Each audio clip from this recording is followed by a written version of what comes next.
are variations in the sky, where a minor alteration of clarity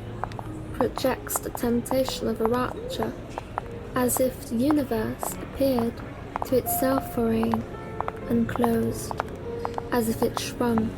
by the singularity of fatality about to be played, and the lines of destiny emerged, innumerable in the light of the evening storms, like threads of a garment outside of itself, crossed down and up, where to one's glance all the seams appeared to strike the eyes. Through the half-open window peered the sensation of a vertigo, an atmosphere of the edge of a cliff before the fall, one of those you could sense from an absence of noise, a silence beyond the grave, where seemed to rise in the horizon a catastrophe.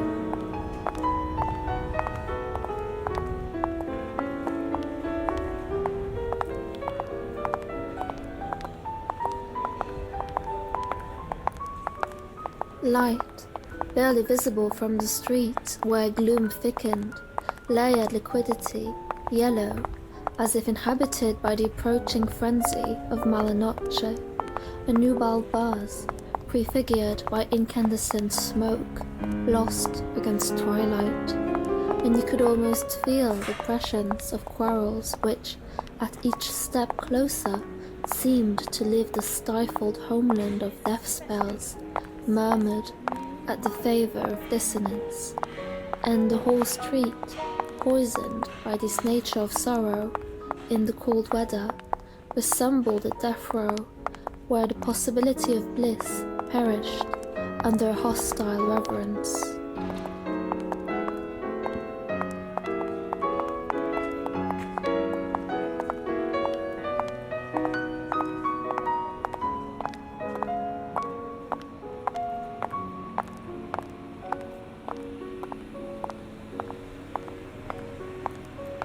I hesitated to venture into the enclosure of the courtyard, in the same way as if, for me, this sole act would seal the entirety of my existence, like a prohibition to take a step back, and the mundanity of the carriage gate, under my gaze, seemed transfigured as a no entrance, the gaping mouth of a treasure cave, where my presence, such as the one of a parasite, would have been undesirable. I was under the impression that if I decided to cross it, I would get a glimpse through the looking-glass, an underworld where the consecration of a miracle would have awaited me, like discovery of the fountain of youth. And it seemed very strange to me that the preoccupations which, at that moment, had an absolute sway over my mind, would have been, for anyone other than me, insignificant, as if the terror I had that as soon as I would have crossed the door of the apartment, everyone I once knew would have forgotten my existence, and that no acquaintances would have wanted to converse with me, would have been considered absurd, by my friends swept away with the back of the hand, unbothered by these matters of the heart, futiles for her, existential for me, as if my turmoil was unfounded, unrelated to the reality of life, not bearing any kind of importance.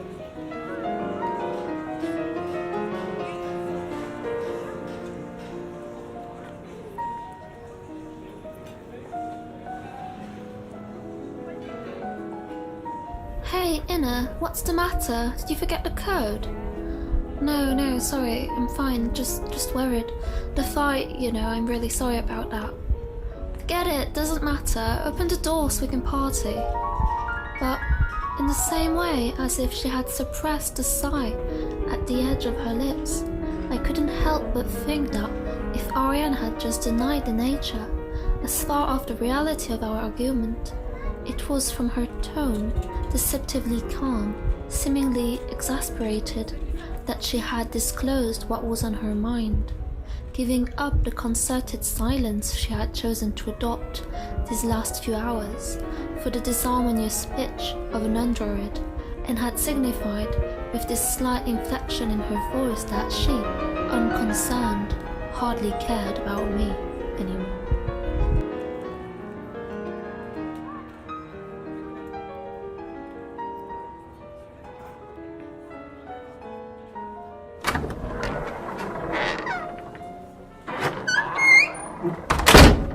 And as we walked through the door, set ablaze by dusk against the dying of the light,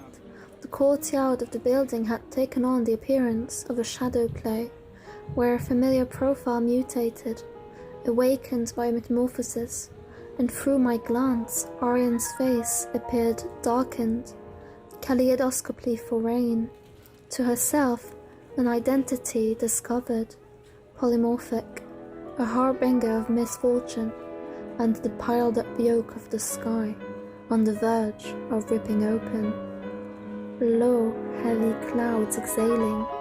like the open wound of a stray bullet against the skin, the electric liquescence of heart commotion. We froze, taken aback by the intimate conviction of a tension whose resolution seemed destined to remain uncertain. It had come to my mind that the absolutism of our friendship was in reality only a result of the attachment that we had cultivated for one another over the years, and that it would only take a slight variation in one's feelings for our bond to backfire in the same way as if we had never met, for one another again and foremost, strangers. And my troubled contemplation seemed to catch in her gaze something like the foreknowledge of a massacre.